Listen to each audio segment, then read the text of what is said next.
Hi, this is your spoiler warning. If you don't want 2005's Doom by Andrei Bartkowiak spoiled, stop watching or listening now.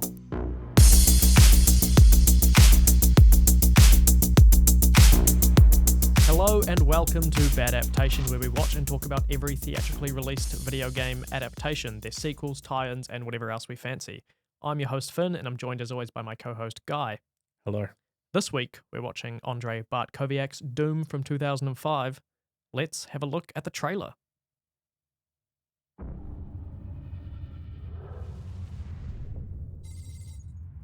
At a distant research facility, the final 10% of the human genome has just been discovered. And with it, all hell has broken loose. Now, a call for help has gone out. Game time. Listen up, man. We're going in hot. If it breathes, kill it. There's something coming up behind you. It's in the sewer!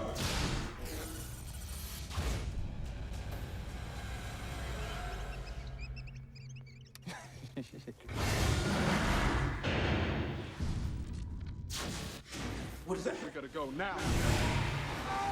Evacuate! Evacuate!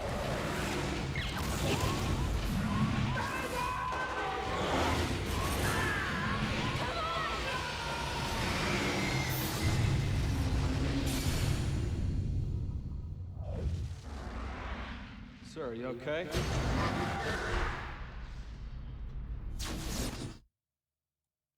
That trailer was shorter than the movie and therefore better. It was both shorter and better than the movie. Man, this movie. Well, have you got a synopsis of it? I do. Are you aware of those blue light glasses? The ones that people wear to like soften the blue light when they're working in front of screens all day? Yes. Well, if you wear blue light glasses at your desk job to avoid getting headaches, then you should also watch this movie. It's entirely blue, so you don't have to worry. You don't have to see any of the movie, which gave me a headache. So, I mean, the trailer sort of sums it up. In fact, the trailer does give away a key plot element. They shoot alien zombie things. Well, I think that's a better synopsis in terms of the plot than what I actually gave. That was more of a synopsis of my feelings. The synopsis of the movie is this big shoot. They essentially what happens is this team of Marines goes in to investigate what's happened to all these scientists that have been killed or gone missing, or they've lost contact with them. And what they find is that there's these big aliens, not dissimilar to the aliens from Aliens, are present, and not dissimilar to the Marines in Aliens. They try and take them out and fail, and quite drastically. Yeah. Leading to the much loss of human life. So one of those movies is a famous horror movie. Yep. And one of these is a famously horrible movie. Yeah. Which is Doom. And that's and we'll probably come back to that whole alien ripoff thing that's going on here. Aliens ripoff thing going on here. But essentially what they eventually find out is actually these monsters aren't aliens, but have fusion monsters that have fused to humans that they've been experimenting with the genome or whatever the hell they said in that trailer. Yes. So that's like actually a big reveal. Like that's not revealed till like 2/3 of the way through the film. Yeah, but even when they reveal it, I'm like, oh, okay. Yeah. Yeah. And It's revealed, but it's not a reveal. it's revealed and it's met with total apathy. Yeah. Much like the whole film, you could say, was certainly met with total apathy from me. Right. Okay. So, Guy, I had some lunch today. Yeah. Do you know what I had for lunch? Sandwich of some description? Some chips. Yeah. I revealed that to you, but did you give a shit? No. Pretty uninteresting, isn't it? Yeah. Yeah. So yeah, this concept, the Marines come in, they're meant to sort of clear this place out. They discover that these alien/human monsters are too much for them to handle, and shit goes sideways. Mm-hmm. I guess that's probably That is certainly a direction that it goes. I think downwards. downwards and sideways. Yeah. And then of course we discover some stuff about the characters. So primarily the main character's sister is based down there. She's a researcher. She's one of the scientists that's down there. Down there on Mars. Is it Mars? The whole thing's Mars, yeah. Okay. That's where they go to. It's very briefly referred to. They kind of they travel using some magical space goo they found in an archaeological dig, which can transport you to Mars, which you can barely tell it's Mars. We can get into that. However, the game Doom. Let's talk about that. Yeah. You could probably talk about it more because... not one of your childhood... Doom 3 or something, not... Maybe. I'm familiar with it for sure, but Yeah. not so much with playing it, more just it... being a thing. Yeah, and just being something that inspired a lot of things that I grew up with. It's kind of like, I don't really... Yeah. I'm not a big fan of the Beatles music. Yeah. Kill me. But they inspired a lot of my favorite bands. Yes. Yeah, well, look, I used to play Doom, but I wasn't like I never finished it or anything like that. Yeah. It was more of a PC game, even though it was on the Super Nintendo, which I did have. A dumbed down, not dumbed down, a PG-ified version was on the Super Nintendo. Well, I'm not surprised because Doom has been on, I think, everything, basically. Yeah, on every single console. Not just that. There are people that have managed to port it onto their microwaves. There have been people that have ported it onto so many things that it shouldn't be ported onto. Yeah. Probably one of these cameras in here that it'll probably could be ported onto that. I've seen it on a pregnancy test. Okay. I've seen it on, the little light bar on one of those fancy MacBooks. Yeah. It's been ported onto that. Okay. So not intentionally, it's just able to be manipulated so it can be played on one of those things. Doom is everywhere. Absolutely. And Doom is ubiquitous. Yes. And Doom will envelop you.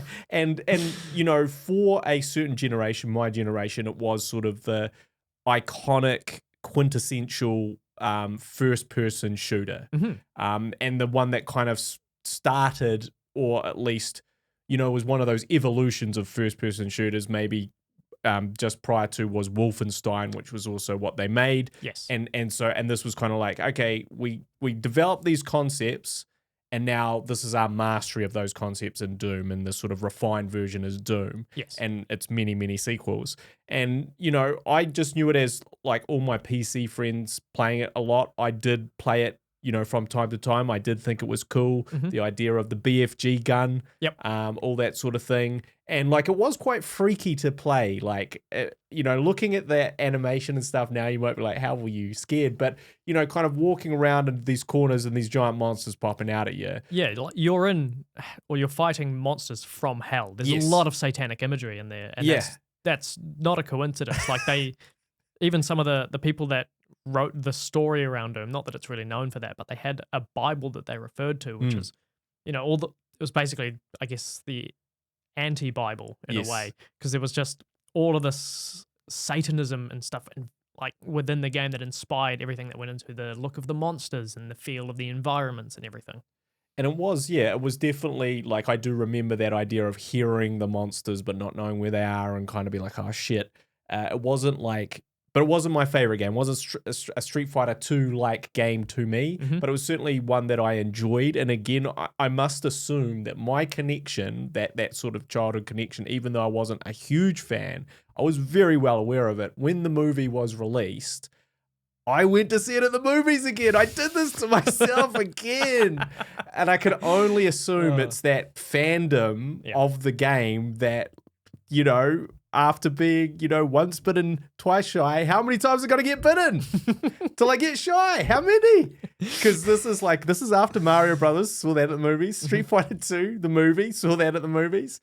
And Doom, I also saw at the movies. And I don't know, but I may have actually convinced someone to come with me. And to whoever that person is, wherever you are, you're obviously no longer friends or with me, either or. Right, and I must apologize profusely for what I put you through. But yeah, so that's Doom. Doom is big, but I also feel like in the same way that the Street Fighter franchise, Super Mario at that time, at the time they made those games, the idea of a video game movie was a way more special thing Yeah. than when we come to this Doom in 2005. Yeah, like when you think of like, if I tell you to think of one of the first popular first-person shooters, it'll be something that looks like Doom. If not Doom itself, it'll be, like you said, Wolfenstein or something like that. Those are the ones that really took off. So much so that Doom was downloaded onto more computers than Microsoft Windows 95 in 1995. More people had Doom than just the Windows operating system. It's great. The game's pretty good. I mean, I think we could safely say that. It stood the test of time in terms of influence, for sure. But the movie. That's what we had to talk about, the unfortunately. movie. Yeah. And so as we transition into the movie, I mean, so many things crossed my mind as I started watching this. Well, the transition into the movie at the beginning, that's pretty cool. Reminded me of the Street Fighter, where they took the logo and then they did something with it to relate it to the game. I thought, wow, that's pretty cool. And that was the last time I thought anything was cool in this movie. Yeah. Yeah. Well, what struck me about this film was that it was a film, as in it had all the prerequisites of a film. Technically. Yes. Legally. Technically, legally. You know, it had acting. Mm-hmm. It had a plot. Mm-hmm. You know, it had action. Mm-hmm. It had, you know, the sci-fi setting. Mm-hmm. It had all these things, and yet at no point ever in the entire film did any of those things kind of bind together. Yeah. To be a watchable, enjoyable anything. No, I didn't really find anything about this movie enjoyable, bar like maybe 10 seconds of it. But every character in this movie is awful.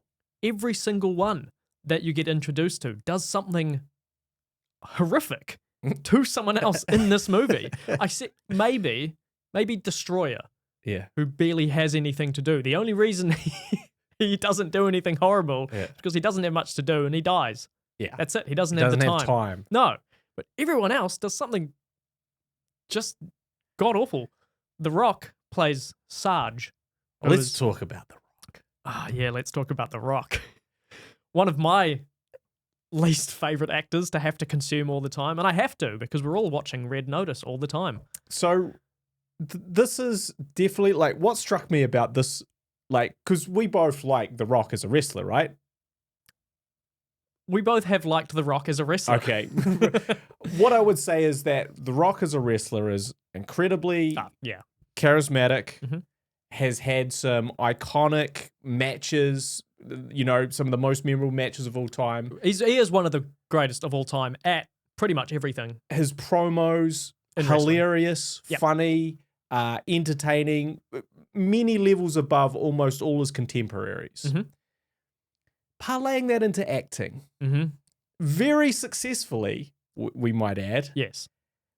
And yet, a few hiccups along the way, perhaps. Oh, of course, a few hiccups in the initial, like the sort of the first, and this is obviously what you would call his kind of preliminary years as an actor. Yeah, I mean, I'm waiting until he releases a good film. Well, I think this is the thing, and we had a conversation with this about this off the record. Yes, but we had both basically concluded that The Rock has never actually. He is the most bankable, highest grossing movie star at this current time of 2023. That is highest paid actor in the world. And the highest paid actor. These are facts. Yep. You can look, these are stats. Yes. You can look them up. Yep. Okay? And yet, despite that, The Rock I would argue, has never made one good film. No, I think he has been in good films, right? I believe Welcome to the Jungle. I think that's a good action film. Like It's enjoyable. It's fun. It's schlocky. It's you know. I wouldn't say like this is true art cinema. You know, anything like that. He's never been in anything that's like that. When you compare him to Arnold Schwarzenegger, when you compare him to Sylvester Stallone, people he's often compared to. Yes. Big, muscle-bound action stars that draw people to the cinema. Yeah. They've been in Terminator 2. You know, Terminator 1 even. Arnold's been in, God, how many other things has he been True in? Lies, Conan the Barbarian, Commando, Sylvester Stallone, the Rocky franchise, obviously, some of the Rambos. Yeah. But They've yeah. launched franchises which are still going with or without them. Yeah. The Rock has joined a franchise and then left the franchise. And it's now going without him. It's going without him. He tried to launch his own sub-franchise of that fucking franchise. Yeah. Hobbs and Shaw. Yeah. Yeah. Two people who I compare, The Rock and Jason Statham, where I'm much prefer Jason Statham, who I think is an equal caliber, not equal caliber in terms of box office, but in terms of Performances. Yeah. And, you know, what he brings to the movie, which is he does. It's just a kind of a hard bastard. Yeah, or I'm going to kick you in the head, you toilet. Yeah. Like, and then he kicks someone in the head. That's great. The Rock, he flexes and then he punches somebody. That's what he brings to the movie. And then he does some one-liner that he did in 1998 in a promo in WWF at the time. He's just reusing old stuff. That's the problem with liking him from back then, is that I can't like him now because he's just, everything that's becoming popular is him rehashing all of that stuff. Right. That worked 25 years ago. Like it's been a while. Something monkey balls, you know, let's. Yeah, I think, my issue is that there has been no Rocky for The Rock. No. There has been no, and like, even if you like, let's take it outside of action stars, we go to our Tom Cruise, our Brad Pitt, our Johnny Depps. They have all been in really, really good fucking films, just undeniably great films. Yeah. And all his films are kind of middling to average to below average. And, you know, they can still be enjoyable. Yep. But they're not like this classic film that should have made him this movie star that he is. It's almost like it's just output generation. He's just the amount of movies he's put out. Somehow he's just reached the top by putting out movies. I think it's his charisma in real life that is really selling these things, because his charisma doesn't translate on screen. That's right. It's his popularity through wrestling and through all the interviews and things that he does. His friendship with Kevin Hart. Yeah. You know, things like that. Him being able to bounce off Jack Black during an interview. That sold me on almost going to see Jumanji, but I never did. And, you know, he is charming and charismatic in real life. Yeah. But you're right that it never really takes the transition to whatever role he's playing. I feel like he's very controlling behind the scenes. He's quite petty about certain things. Like, have you heard about the contract negotiations for the Fast and Furious movies in terms of the actors? Well, I've heard that obviously he's got this feud with Vin Diesel. Yes. And, you know, what I was understood was that Vin Diesel was the prima donna and Rock was looking out for the cast and crew. I think it could be played either way. I think they're both being prima donnas. Yep. Who cares really? Wait, that's the tagline to this podcast. Whoops. But, you know, it's in their contracts. They have certain things like if The Rock gets knocked onto his ass, he then has to knock that person onto their ass as well. He can never be one-upped. And so when there were scenes where it was supposed to be The Rock versus Vin Diesel, you wouldn't have a finish. It's a stalemate. Exactly. And that's really boring.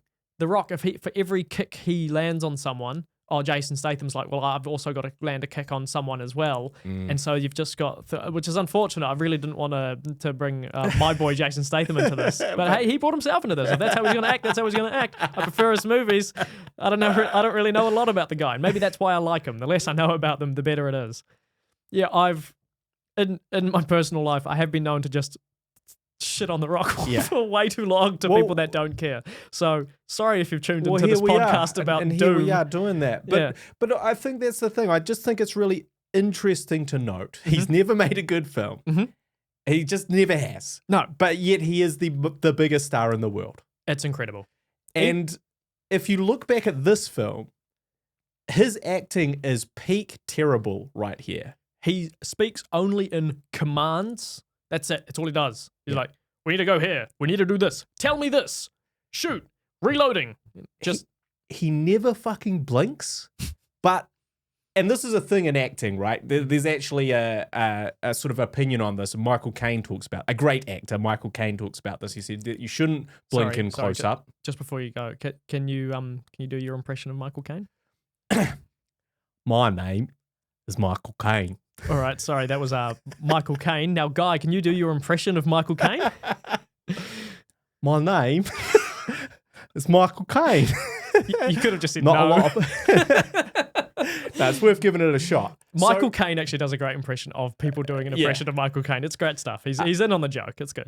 Mine sounded verging on Forrest Gumpish a little bit there, unfortunately. Not a lot of people know that. My name is Michael Caine. But anyway, so he says, look, you shouldn't blink, especially in close-up, because every time you blink, you lose the power of the performance. Yes. People sort of relax a little bit and they're not as engaged. Well, The Rock obviously watched Michael Caine's book, or read Michael Caine's book on acting, and took this way too fucking seriously for this film. He just saw that Michael Caine said, "Don't blink," and he stopped reading. And he stopped reading there, and because not only is he not blinking, his eyes are bug open the entire time, like ramped up to 1,000,000%, as wide as they could possibly go for every single line he says. He used to do that in wrestling a lot, and it sells intensity during a wrestling match. Promo. Because you're in a fight. Yeah. Not just promos, in wrestling matches as well. He'd do it. Yeah. You know, you look back at him versus Hulk Hogan when... But the adrenaline, you can buy into that. Yes. Not just yelling at somebody like, hey, you need to go down the North Corridor.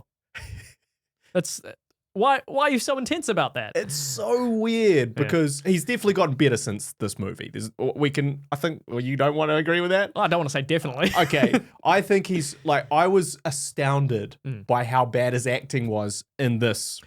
I think it's a pretty limiting role to play to have a lot of good acting going on when that is all you're meant to do. There could be so much going on under the surface if he didn't have his giant eyes open 24/7. Well, the fact that it's a very limiting role is interesting because he was offered the lead. Right. I mean, he's on the front of the friggin' poster, so he's really good at negotiating things like that. Carl Urban is supposed to be the lead as Grimm, or Reaper. Oh, what's his name? John Grimm? But they call him Reaper. Grim Reaper. Haha. Get it? I mean, they kind of even make that joke in the film. They say that in the film, just in case we missed it. Yeah, but even they go like, haha. Yeah. So Reaper, as in Grimm? Marines, Sam, not poets. So he was offered the role of John Grimm, but he said, nah, too boring. I want something more interesting. Give me Sarge. Way more interesting, isn't it? So Sarge is like, he's like the leader of the Marines. His name's just Sarge. He doesn't even get a name. How's that more interesting? And he we don't know anything about him. No. Like not a single thing. No. Not like a single expositional one-line piece. He literally is the guy that commands the other people. Sarge, the sergeant soldier man with gun. Yeah. That's his entire character. And he plays to that, for sure. and I think I can see why he... this would be a fun role. Or it could be. I think what it is he really had fun playing the bad guy in wrestling. He was really good at that. Yep. But the difference is he was really entertaining as a bad guy in wrestling. And he was really good at making an ass of himself, putting himself in situations where someone can, get the one up on him and he does the big reaction and everyone cheers. Haha, you got The Rock. You really got him. Yeah. And he made you excited to see him get his comeuppance. Yeah. And so I think he went, oh, I get to play a bad guy in this, which is much more interesting than just being the good guy who wins due to I did a shoot better than you did a shoot. And so I can see maybe that's why it appealed to him, and he gets to sit in a makeup chair for 6 hours to make himself look good for 20 seconds. I guess that's more interesting. It's, the choices are so strange, but his performance is so weird, so one note. Yes. It is just one note the whole way through, and it doesn't escalate, it doesn't de-escalate, it's just consistent kind of peak shouty the whole way through. And you just can't read, they say sometimes that if you in a performance, don't give too much, the audience will read something onto whatever it is, whatever they want to project. Yes. You can't read anything. Yeah. You can't get anything from what he's doing. No. There's no reading, nothing. There's Yeah, nothing going on. I've seen like things about acting where if you show an image Yeah. and then you show someone's face, you read based on what you've seen onto their face. That's so right. if you just see someone staring at the camera and then you show an ice cream, you Yeah. go, oh, they were just very intensely He excited about wanted that ice cream. cream. But then you show like an intense that same shot, the exact same shot, and then a woman screaming afterwards. Yeah. You go, he looked evil there. He's a It's like, murderer. he looked the same. Yeah. But what you read into it is completely different. Yeah. Whereas what he did is he used managed used to. that blank look where you couldn't read anything, and then what they showed was just guys creeping around with guns. Yeah. And so you go, oh, that guy looks very gun. You literally could not read anything into his performance because everything going on around him was also nothing. Yeah, when you say that he was one note, this whole movie was monotone. Yeah. Yeah, it really was monotone. That's was a great way to put it. A blue tone too. Yeah. Very blue movie. Even look at the poster on 20% opacity in the background there. That's very blue. Yeah, and I was trying to, because it is, competently made. Yeah. And I can look at it and go like, oh yeah, that was released in the movies. That was made by professionals. yeah, and yet, like I said, it just does not gel or work as a movie. But for me personally, and I thought maybe you might have had a different take on it. I don't know if you've seen Aliens. Have you seen Aliens? No. And so for me, sometimes I'll watch a movie and it will just piss me off because I can see how blatantly it's aping another movie. Yeah. And I'll ask someone else about it and I go, well, it was cool them remaking that fucking film that they just ripped off. And the other person will be like, what are you talking about? Yeah. Obviously I've seen a lot of films in my time, but Aliens is one of my all-time favorite films. Yes. And I watched it hundreds of times when I was a kid. And just for those who don't know, Yeah. is that the first one or the second one? It's the second It's one. the second one, okay. So there's Alien, which is the first one, Yep. which is just Sigourney Weaver on a spaceship. All her crew get killed. She survives. There's Aliens, where she kind of gets dragged back. They essentially go out to a colony where something's happened. They've completely lost contact, and they believe that it may be these aliens. So they come back and ask her. The corporation comes back and asks her to sort of get involved, but they're like, "Don't worry, you'll be completely safe. You'll be surrounded by all these expert Marines that go in and basically fuck up aliens. This is what they do for a living." Yeah. She's like, I really think you guys aren't prepared for this. I've done this one time before, and like this is like nothing you've ever experienced. And they're like, yeah, nah, don't worry, we got it. They go down there, all hell breaks loose. They are completely unprepared. They all get fucked up, and it's kind of up to her to kind of save their ass Again. Yeah. And obviously, it's like the writers of this watched Aliens and were like, cool. Substitute Aliens for another name. Cool. Substitute Sigourney Weaver for Carl Urban. Cool. Substitute all these kick-ass Marines. That we want them to have all the same personality as these ones, but they have to this one. Except this guy, we don't want him to have a personality. It's like this guy is kind of pervy. Yeah. That's his character trait. Is there one of those in Aliens, or are you just saying that the one in this? That's the thing. Not really. They were kind of Okay. like, we need an alternative. Oh, we'll make this guy pervy. That's his character. What are the 6 type of people?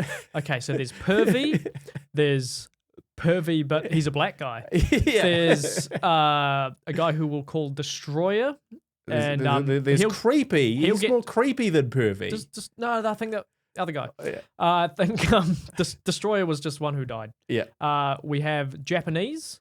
Young guy, not Oh. not prepared for battle. Yeah, the Kid. one who's I think supposed to be the one you relate to in the Yep. audience, because he's the one going around being a fucking idiot, like people who paid to see this. But he's It's asking me, all by the way. he's asking all the questions that are supposed to be, when he asks the questions, Yeah. it's supposed to be relatable. Like, oh my god, what's going on down here? Isn't this so scary? Oh, have you ever done this before? Things like that. Yeah. And it just, how are you a Marine? You suck. Yeah. And so when I was watching this, all it was to me was like a very, very poor, piss weak imitation of that. Obviously there's some deviations, but every deviation is worse. Oh, of course. Yeah. Everything that they tried to make slightly original about this is a huge leap backwards for either story, character, or anything. And Yeah. so I'd seen this amazing version of this kind of story in a sci-fi setting. And then Sorry, I saw is this a this. sci-fi setting or is this set completely in corridors? Yeah, which, well, you know, you have to give benefit of the doubt. They do travel by Goop.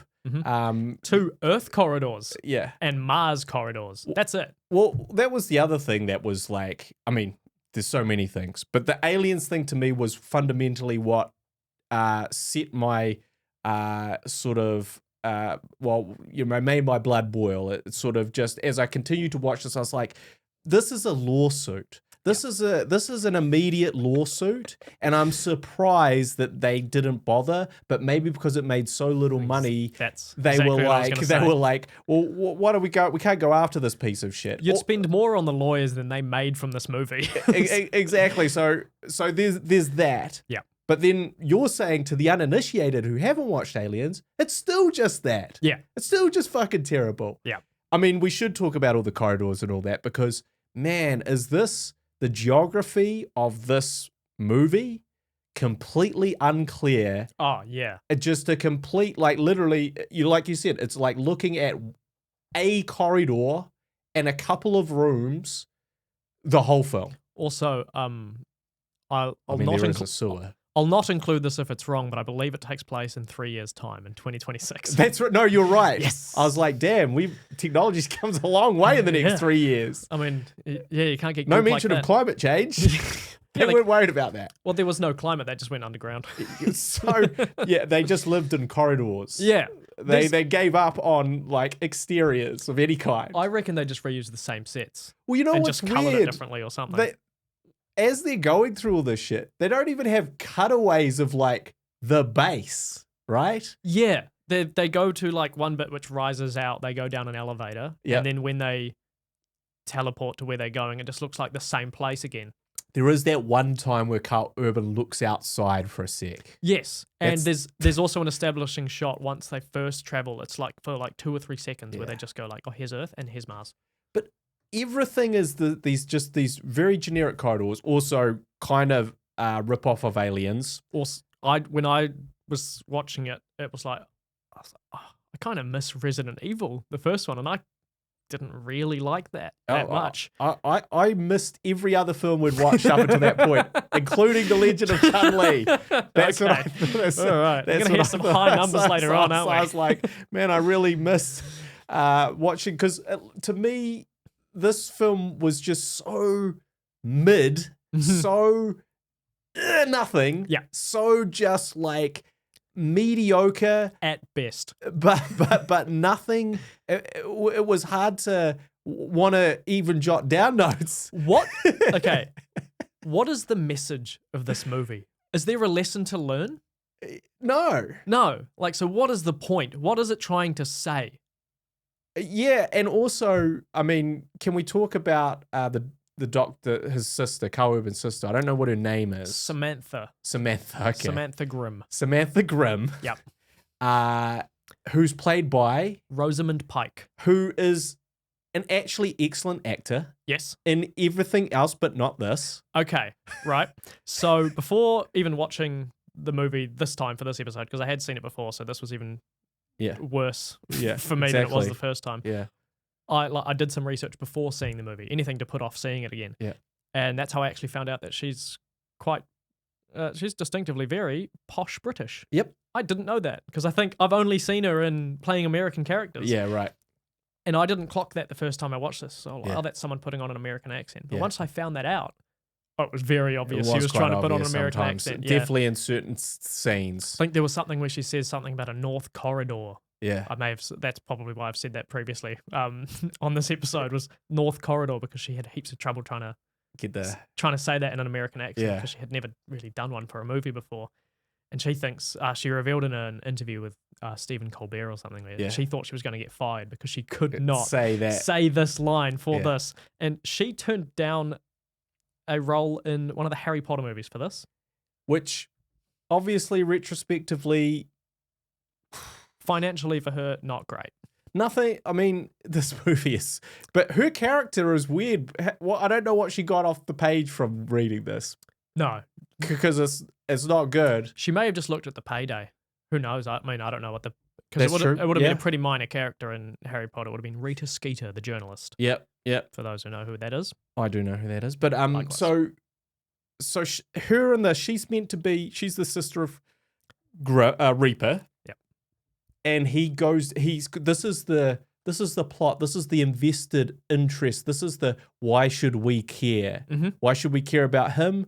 Because he cares about his family. Yeah, Carl Urban, the great, also not in this movie, great actor. Yeah. He's been in so many things that are brilliant now. Yes. Most recently, The Boys. He's fantastic in that. Amazing. Yeah, and he looks so much better in that too compared to this. Still baby boy Urban. He does look a little. He does look a little baby faced. Yeah, it's a Kiwi and a British lady both being American for no reason. I guess just because everyone this American was Marines 17 years ago. Semper Fi. but so the stakes for us are: here's this guy who cares about his family. He has a traumatic past. They all got to have a traumatic past. Mm-hmm. His parents are dead. Of course, they're dead. I did mention that to make any character interesting, they got to have dead parents. Dead parents. Kill them. Yeah. You got to be dead because Yeah. we care about people who've lost someone. Sort of. But most people We have lost something, and they want you to relate. And of like, they've therefore, been through a tough thing. They know they've been hard times. They've been through hard times, Daddy. So this Why? Thank you. this plot point that he has a sister and that his parents are dead. We never knew his parents, of course. It was just exposition. Yeah. But he has a sister and he cares about his sister and he wants to help her. Mm-hmm. Well, his sister is Samantha, who is actually, as it turns out, a terrible, terrible human being. Yeah, it's not really revealed at first. However, she's one of the scientists that's experimenting on people that have turning into these zombie aliens or something. She's experimenting on former criminals even. Yes. And seeing, so she's putting them through tests. She's using these humans as lab rats for these inhumane testing, which turns them into monsters. That's literally her job. Yes, but her job in the movie, in terms of her role, was to be eye candy? Yeah. A weird choice. However, it does deliver us probably the only... I mentioned an entertaining 10 seconds earlier. Let's reveal that entertaining 10 seconds for the audience. Is this gonna spoil my day? No, sir. Tell me you didn't let a fine-looking piece of ass like that get away from you, Reaper. She's my sister. No shit. Don't do this again, man. Do what? That was great, I think, mainly for the delivery from that actor. Yeah. That's great stuff. No shit. That gave me a chuckle. Yeah. And that was the only chuckle in the entire film. Yep, that was the only emotion I felt. There's the only moment of levity. Yep. A brief glimmer of enjoyment, kind of from the surface of fucking doom that overwhelms you as you watch Doom. Yes.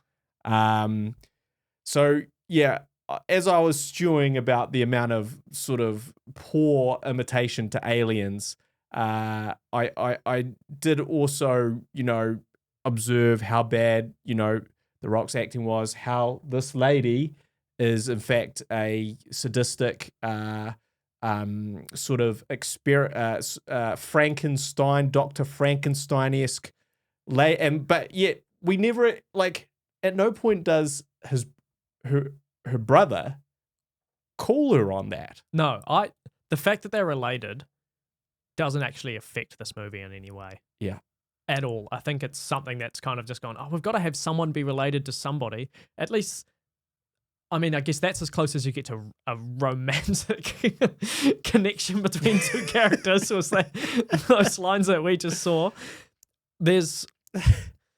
Okay, so in terms of romance, yeah, all we have is these fucking creeps. They're so pervy, just absolute sex pests who barely ever get called out on it. There's one, Portman.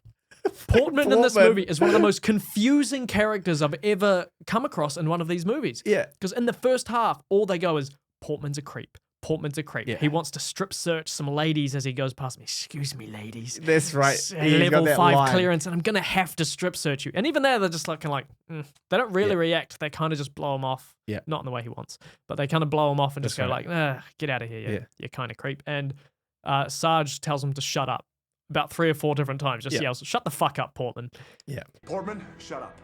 Portman, you need to shut the fuck up! However, in the second half of this film, he becomes the character that they try to get you to empathize with. Like, he's the one who goes, this is actually pretty fucked. We need to call in some reinforcements. Yep. And they go, no, don't you dare. Don't you dare do it. And secretly he goes off and does it. And then, he's the only one trying to actually get this thing saved. Yeah. But I can't empathize with It's too that. late. So within 5 minutes, it's too late. I never want to see this guy on my screen, especially depicted as a hero. He's just one of the worst characters. Well, also, this I can't remember the name of the actor. Do you? I do. It is Richard Blake. So this guy Sorry, Richard Brake. There we go. is known, like very well known for playing pervy creeps in films. Like literally, this is his MO. We talked about Neil McDonough Yep. always playing villains Yes. in movies that he's casted in Yeah. TV shows. He's got that kind of face. Yeah. If you can make money off of having whatever kind of face you've got, go Yeah. for it.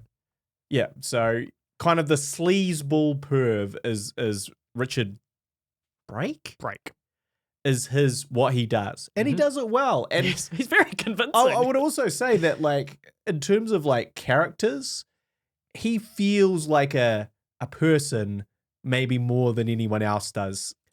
Like yeah, like as in his acting is good. he feels like a cartoon character. Yeah. Yeah, like he's if anything, he's overacting where everybody else is not giving anything. Yeah. Yeah. He's the only one acting. Yes. Everyone else is not acting. Yeah. And he's decided to act. He's made some choices. He has made some choices, yes. Yeah. That's for sure, as has his character. Yeah. Yeah, no, that is weird. All of it is weird. This section I did want to play. Does it ever bother you? You could have spent your life looking in a microscope instead of a sniper scope. If they were so smart, how come they're so dead? I remember the sniper scope line. But you not forgot the follow-up. dead? Yeah. If you're so smart, how come dead? Ever think about that? Like, someone was typing away. Yeah. The writer was typing away, and they were like, "Yeah, do you ever think how your life would be different if you spent your life looking through a microscope instead of a sniper scope?" They both Boom! They both have scope in them. Boom, that's deep. unlike in Because this we're film, talking which is- about a gun and a means of research. They have things in common if you really stretch it. And then someone went, "Oh, a brother and sister are fighting, and they're both 10. Okay, well then I've got a How about retort this? from him. Well, if you're so smart, how come you're smelly poo?" So that was, one of the sort of, I guess, lines that was so cheesy was entertaining, as opposed to just in that apathetic hating on this film. It's entertaining, but not in the way they intended it to be. And let's just go to this next section. This dude. So what's this character's name? Can't remember. Don't care to look it up. It's the religious guy. So this is how we find out he's the religious guy, right? Or does he say something about God at some other point? I think he just only talks in Bible quotes. He's just one of those characters who went, "Oh, what if we show he's really intense about religion?" Yeah. This is Great. and this is the problem with this whole film, where you're trying to establish a whole bunch of characters and you're like, cool, let's give them one thing. We'll give them all one thing, One of them's a pervert. One of them's a kid that is not prepared for battle. And what's his name? Kid? Yes. We'll call him Kid. The kid. And we've got a sergeant. What do we call him? Well, I think we'll call him Sarge. Okay, good thinking. Do we want to relook at these notes at any point, or should we just send these straight through? Send him through. It's the guy that directed Chun-Li, The Legend of Street Fighter. I don't think he cares. He did this first. See, I guess this led to Street Fighter: The Legend of Chun-Li. He deserved to direct the Street Fighter movie. So you have this Marine, and this is one. So his character is that he's religious. It's like, how are we going to show that? oh, well, we could give him a bunch of Bible quotes. We could... They've already written them for us. we could show him, like, taking offense to, things that would be offensive to this religious person. All the swear words that other people are uttering and taking the Lord's name in vain. We could have him in some type of moral dilemma where his religion his faith is in the way of maybe his duty as a army person. That sounds complicated. Scratch that. We'll just have him cut himself. Yeah. He says, God damn it, and then he has to repent for his sins, and he carves X's into his skin. And this is insane, because if you think about, like, he just did this randomly on this mission. Yes. Think how many times, if this was just a little slip up, a little boo-boo that he did one time, how many times would he have to slash up his wrists just for doing that? Well, it shows that he's got lots of previous scars as well. But not like thousands. No. And also it's like weird. It's like, okay, like maybe you should do that when you, masturbate or something. Yeah. like, hey, no, I did it again. Whereas here it's like, for some people that might help with the masturbating. However, we actually don't know that this is the first time he's ever taken the Lord's name in vain. Every other one of those was masturbating. It was the masturbation incident. And that's the thing. Or yeah, like, I looked at that. I looked at my friend's partner with lust in my eye. Like, it's just strange that, God damn it, was the one that he feels the need to carve with a knife quite intensely. While on the most dangerous mission of his life. Very important mission. Yep. The last mission of his life. That's the choice. And that was they're like, character development. Yeah. This guy does that. However, also, this guy's one of the good guys, right? Yeah, apparently. Yeah, like, according to the writing, all of these people, are we supposed to be rooting for all of them? Yeah. And I root for fucking none of them. Well, after he did that, I was like, this guy's a full-on jackass. Like, he's a fanatic. He's a fanatic. I mean, this is, self-flagellation. This is what this is. This is what people used to do in the freaking Dark Ages. Yeah. Literally the Dark Ages. This is what they used to do because they thought this would make things right with the Lord, right? This, right? And so we go, in 2026, this guy thinks... Yeah. Oh, big man's going to love this. Insane. Yeah. Insane character choice. Again, completely does the opposite of what the writer intended, which was, this guy's got a personality and you might care about him. He's deep. He's not just a random Marine. Or make him kind of antagonizing in a way. Make him a villain if he's going to be this fanatic that has his priorities. That could go around in the rock. Interesting directions. They've done that in good movies and good TV shows, haven't they? But certainly not here. No. So I've got one more clip to play. It's irreversible. Not necessarily. Dr. Carmack's condition is irreversible.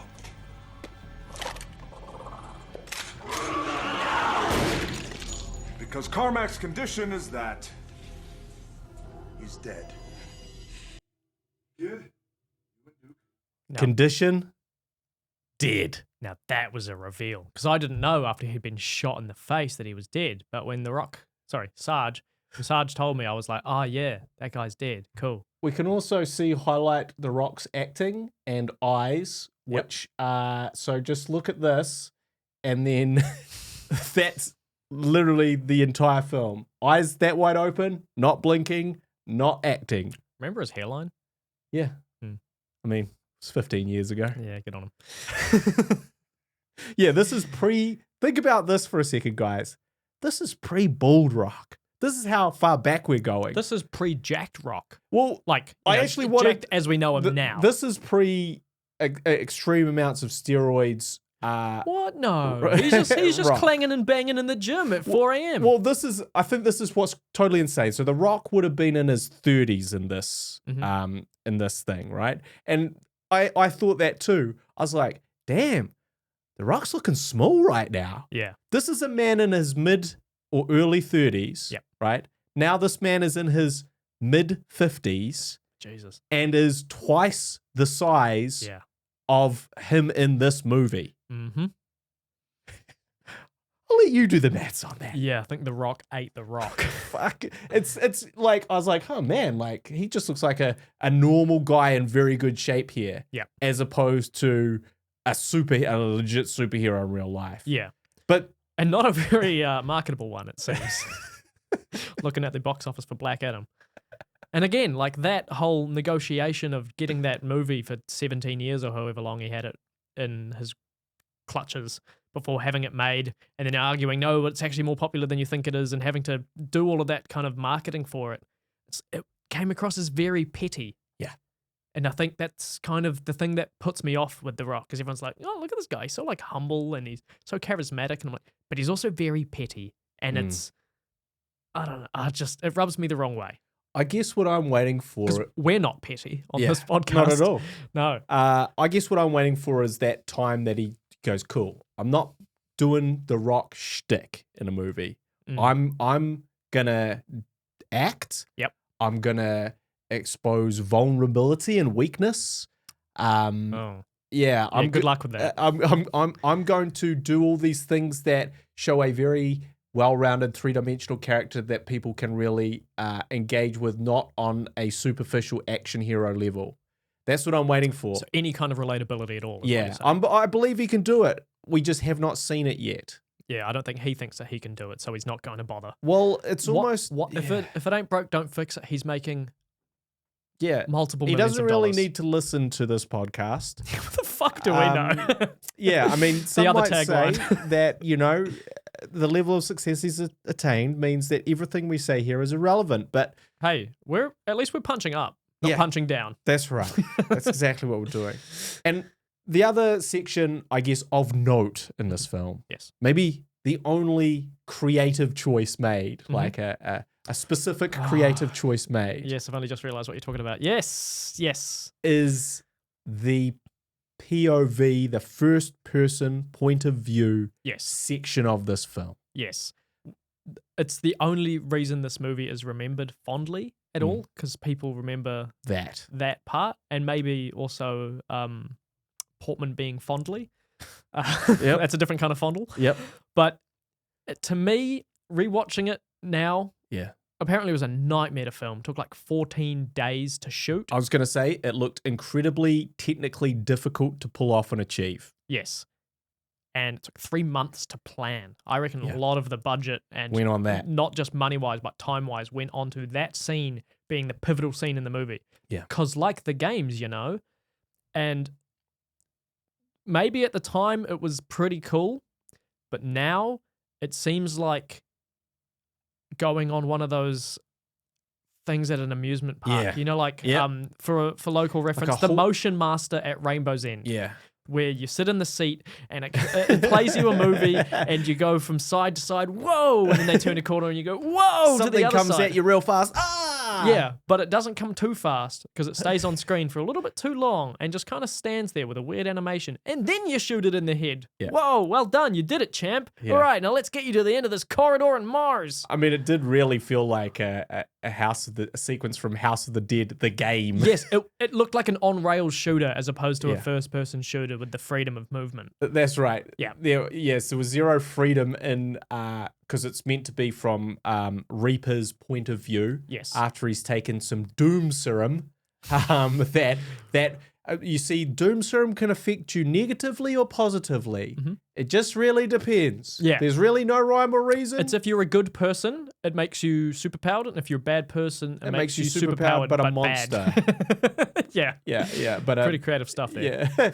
but also it seems like good people still become monsters if there's a reason. Like the guy in the wheelchair seemed like a good, honest guy. No, he let Portman die out because he was rude to him. He let him die. I mean, sure, the guy sucks. I can't take it. Yeah. Like he was just like, yeah, fuck, and he kind of laughs at him as well. Yeah, He goes, that's yeah, it's.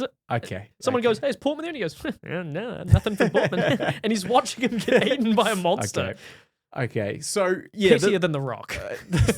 this POV section is their like coup de grace. Yes. And it's sort of them going, hey, we're referencing the game. Yeah. You get it? You remember that's first person. So Yeah. some of this movie's in first person. Yeah. Now, obviously, it hasn't dated well. No. Because also this has been done in some other things really, really well now. Sometimes for an entire feature-length movie. Hardcore Henry, I think, is one. Yeah. And yeah, I think that's the one I'm thinking of too. Yep. And there's just a few where it's done to a far more creative degree, and it feels more like it really would, whereas this is clearly a guy with a huge, massive camera Yeah. walking slowly around the place Well, someone and going, holds a cue gun. monsters, the monster Yeah. jumps and goes, bah! Yeah. and then he goes, cue gun, poof. Yeah. Yeah, like it's definitely You can see the beats happening. Yeah, It yeah. goes, and the monster appears. 2, 3, 4. Shoot. 2, 3, 4. Now walk. 2, 3, 4. turn, 2, Yeah. 3, Yeah, 4. it's- Yeah, it's definitely like that, and so it's definitely far less remarkable than it was. I remember at the time thinking it was cool. I applaud their attempt at something original. I do too. I have to say, in a movie full of nothingness and generic, rip-offs of much superior films, riddled with terrible acting and performance choices. Yeah. This is something creative and bold Yes. that they had to work really hard to do, And they hated doing. and we have to take our hat off Yeah. to them for doing that. Absolutely. That's all. Oh, sorry. Everyone's favorite segment. Almost forgot to mention, not only is Portman one of the worst characters in Yeah. here, he also has the worst hair. You didn't like his? His slicked back. He looks Yeah. like King Cooper. He does He look just like looks King like Cooper. King Cooper again. He does look like King Cooper. He Except- looks like a more appropriate choice to be King Cooper than Dennis Hopper's Yeah, it looks like Bowser. it's basically if Dennis Hopper was a sex pest Yeah, while playing Cooper. was more of a mo- sex pest. Okay, wait, do you mean Dennis Hopper or King Cooper? I don't know much about Dennis Hopper. Well, you do have to remember that "Love the Mud" line. Oh, yeah. It's clean and dirty at the same time. That's the one. We've got the clean King Cooper and the dirty King Cooper. Yeah. This is the dirty one. So, yep. Okay, so that's another hair segment. We've highlighted some bad hair. Everyone's favorite. Um, What do you think was the best part of this movie? I do have to give it to the point of view section, Mhm. not because it was good. It was just the best part of this It movie. was different. It was different. Mm. They tried something. I've put my best thing is that everyone who dies on screen deserves it.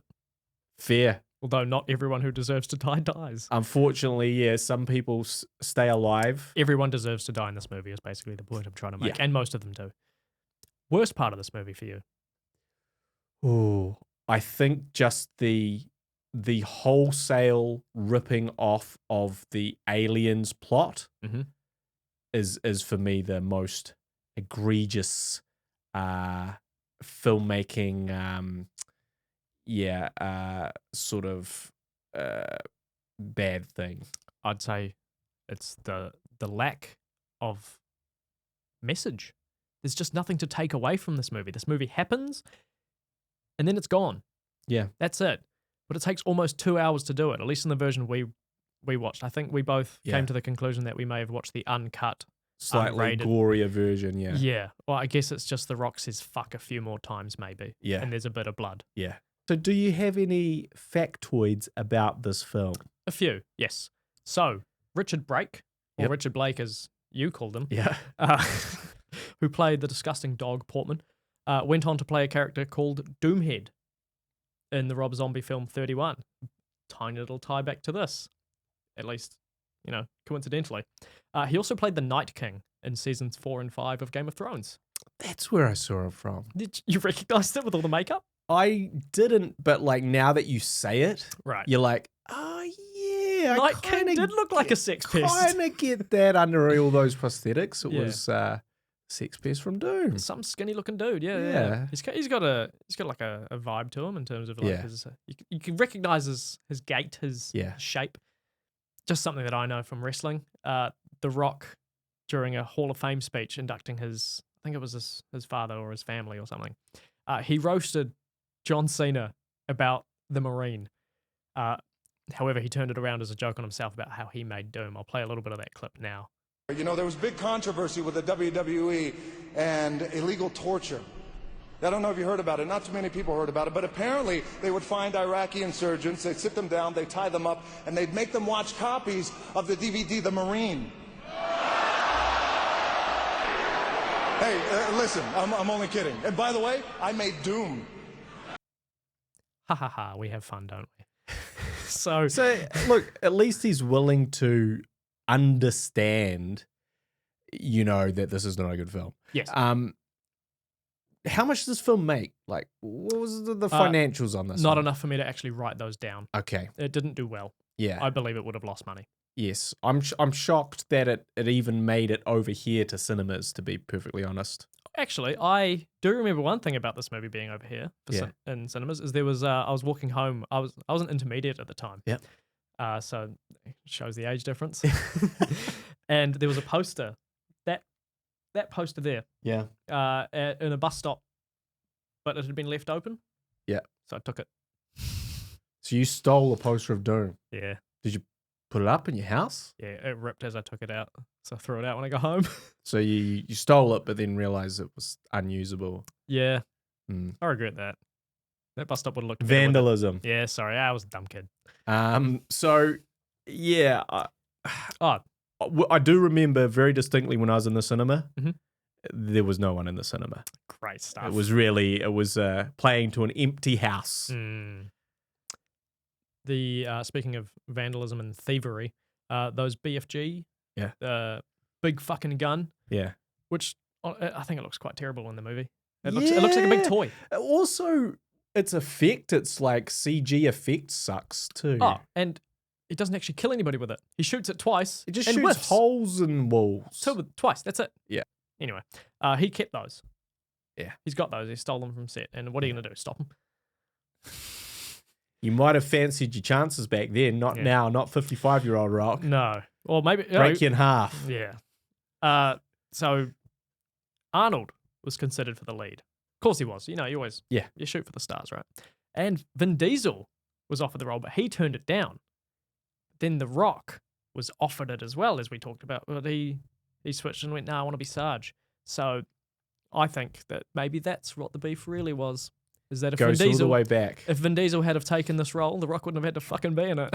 This is the weird thing. Vin Diesel was similar to The Rock in what we've just described about it. Oh, it just plays the same. But he has been in good films. Vin Diesel? Yeah. Saving Private Ryan. Yep.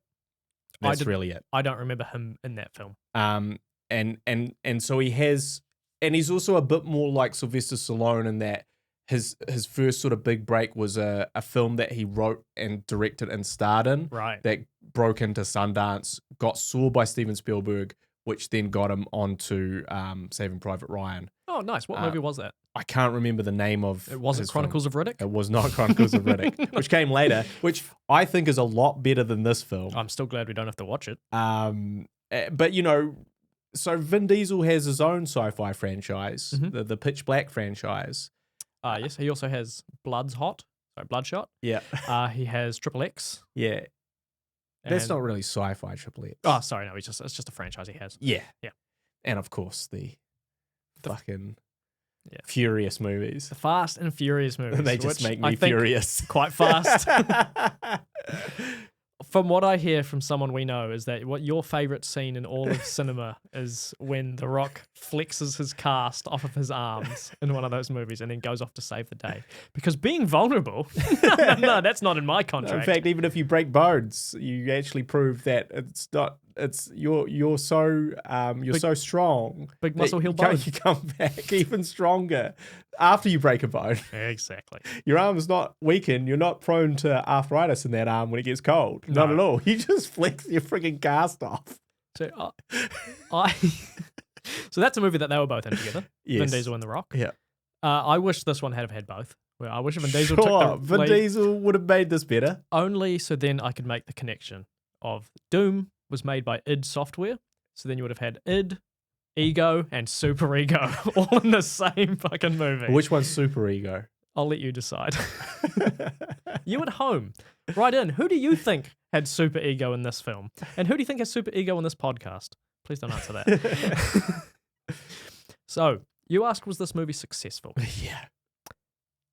I'll give you a little bit of an excerpt of what Roger Ebert had to say about this movie. Okay. Who had the displeasure of seeing this while he was alive. He says, Damn. I'm a science fiction fan from way back. I go to Mars. I expect to see it. Watching Doom is like visiting Vegas and never leaving your hotel room. 1 star.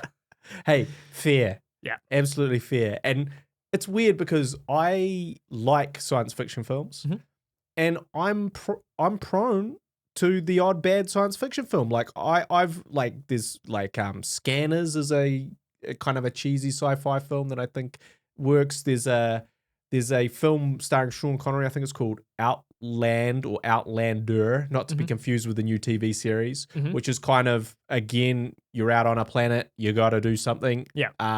What's the point of setting it somewhere else if it doesn't look like anything else? There's one with Christopher Lambert that I'm quite a fan of, where he's in a prison.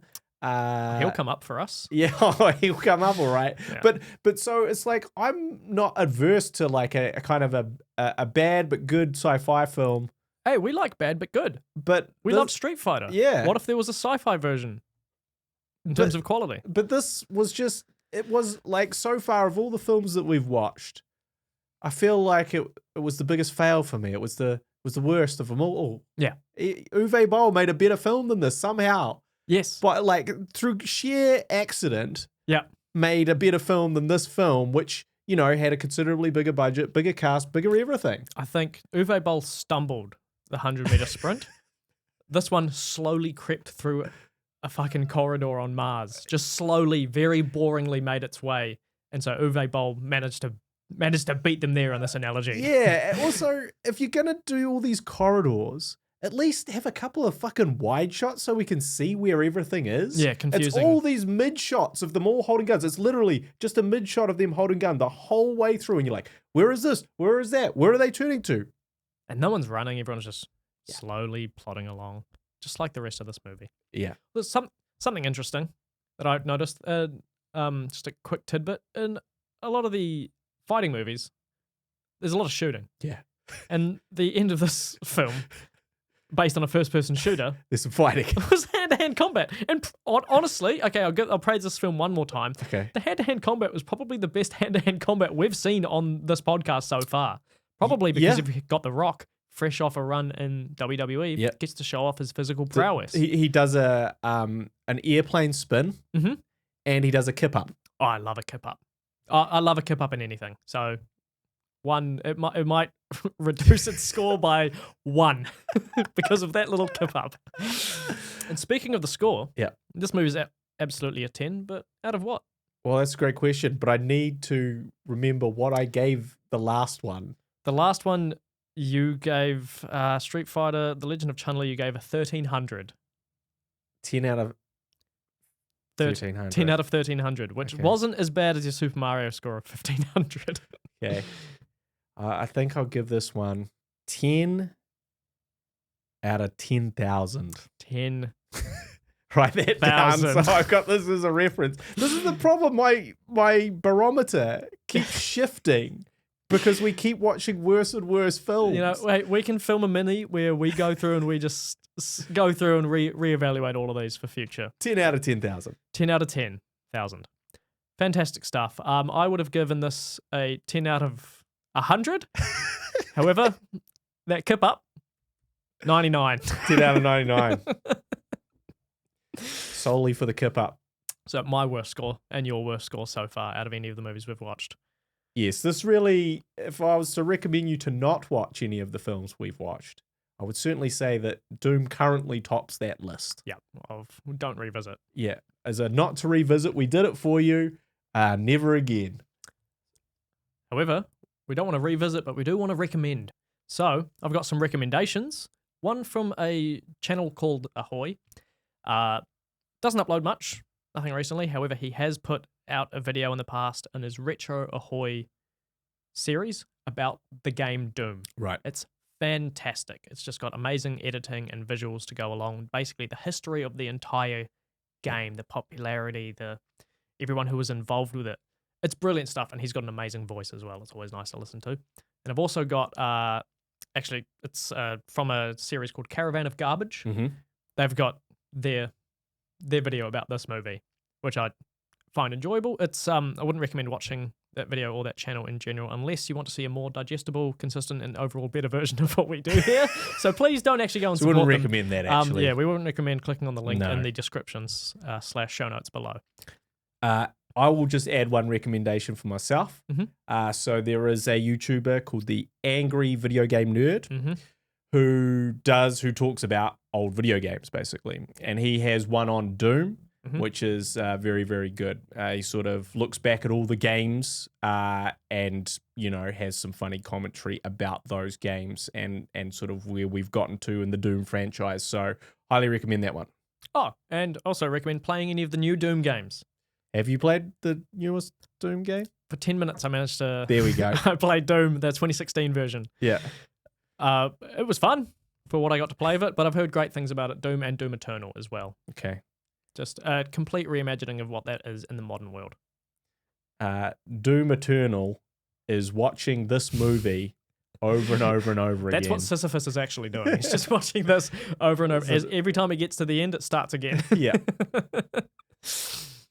All right, so hopefully we can move on to bigger, better things. However, we've got to spin the wheel and find out. Here we go. Please land on something good. Please land on something good. Please land on something good. Street Fighter 2, the animated movie. God, this really isn't stretching us too far away from what we're doing, is it? It's really keeping us quite tight-knit. Yeah. So I've seen this. You haven't seen this. I have not seen this. This was actually originally not even on the list. I forgot that it existed. Yeah. So Street Fighter 2, the animated movie, I'm looking forward to revisiting it. All right, that gives me hope. It's definitely going to be, I think, even though I haven't watched it in like 20 years. Oh, no. I think I can say that it's watchable. All right. And look, if for nothing else, but the shower scene. And I'll leave it at that. All right, Portman. So if you like what we do while you're listening or watching, please consider following us using the links in the show notes or description and leave good reviews if you like what we're doing. It really helps. It means a lot, and it means our little project can grow. That's right. And it gives Finn motivation to keep editing these. Yeah, I do those. So thank you very much, everyone, and we'll see you next time. Where we cover Street Fighter 2, the animated movie. Wish us luck.